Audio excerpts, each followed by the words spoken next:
Singapore ranks as the second in the world as being most influenced by China. Is this something that you have noticed yourself? I mean, yeah, I guess I agree. Because, I see, Chinese New Year is a big thing here. A lot of people speak Chinese as well, especially the older generation. The media as well. A lot of people are into, Mando pop, Chinese dramas, things like that.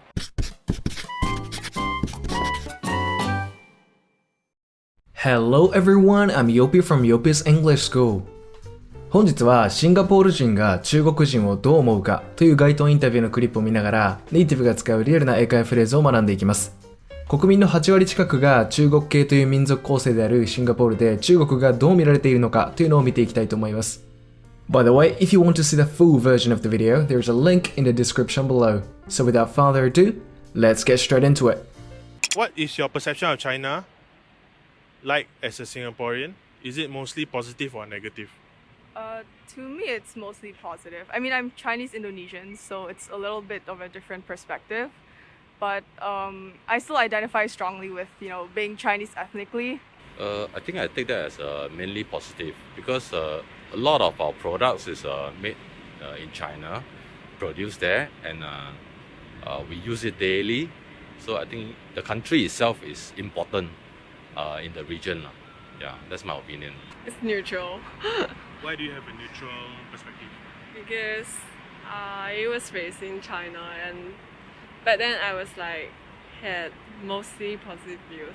Coming to Singapore, I gained maybe a bit of negative views. So now it's become a neutral style because I've read a lot of Western media essays, and it's mostly when it comes to politics of China, it's mostly negative. So according to a recent survey, Singapore is one of the only countries in the Indo-Pacific that has more favorable views of China compared to US. Do you feel that this is accurate, that more Singaporeans prefer China over US? Yeah, I think so.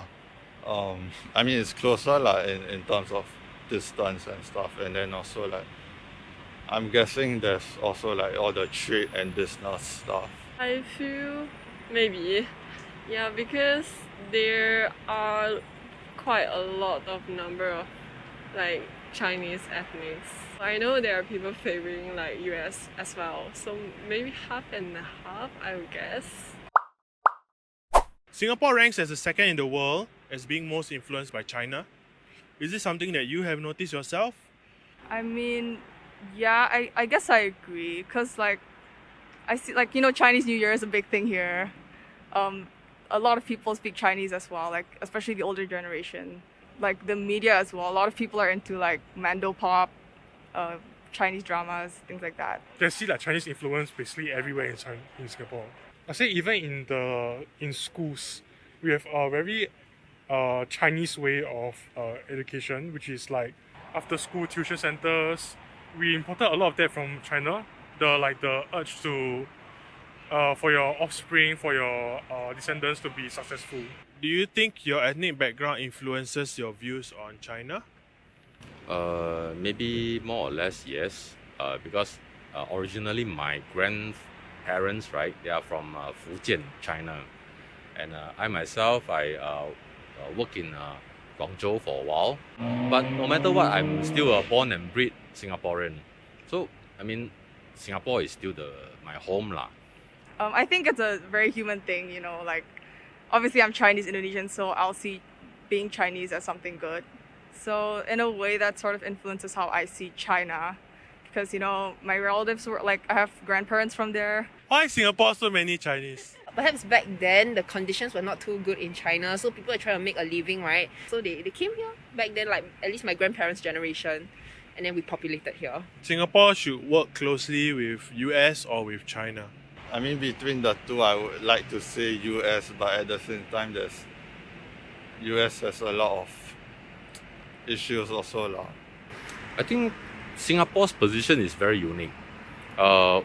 We would like to trade with China and US, right? Because Singapore is, a country that needs trade to survive. We don't have any much more natural resources. think we should stay neutral. We shouldn't lean on to one side or another. いかがでしたか？では続いてネイティブが使うリアルな英会話フレーズを4つピックアップして解説します。1つ目はこちら。I mean, it's closer like, in terms of distance and stuff. In terms of 何々に関しては。このフレーズとっても便利です。日本語でも何々に関してはってよく言うと思うんですが、ほとんど同じ感覚で使うことができます。例えば、沖縄旅行どうだった？ How was your trip to Okinawa? と聞かれたら、Well, in terms of weather, it was terrible. But other than that, it was great. 天気に関しては最悪だったけど、それ以外は良かったよ。なんて答えることができます。話す内容を明確にしたり、限定的にするときに使います。では2つ目はこちら。I see, like, Chinese New Year is a big thing here. Big thing. 大ごと、大ブーム。学校ではあまり習わないかもしれませんが、使える言い回しです。直訳すると、大きな物事なので、イメージはつきやすいかもしれませんが、特に使うのが大ブームとしての意味合いの big thing です。例えば、Tapioca drink is the big thing in Japan right now といえば、タピオカは今日本で大ブームですなんていうことができます。では3つ目はこちら。Maybe more or less yes. More or less 多かれ少なかれ。ニュアンスとしては大体やおおむねという意味で使われることが多いです。例えば I've more or less finished my homework 私は宿題をおおむね終わらせましたや Is rumor true 噂は本当なのに対して more or less というと大体ねという意味になります。では4つ目はこちら。But no matter what, I'm still a born and bred Singaporean. Born and bred 生粋の。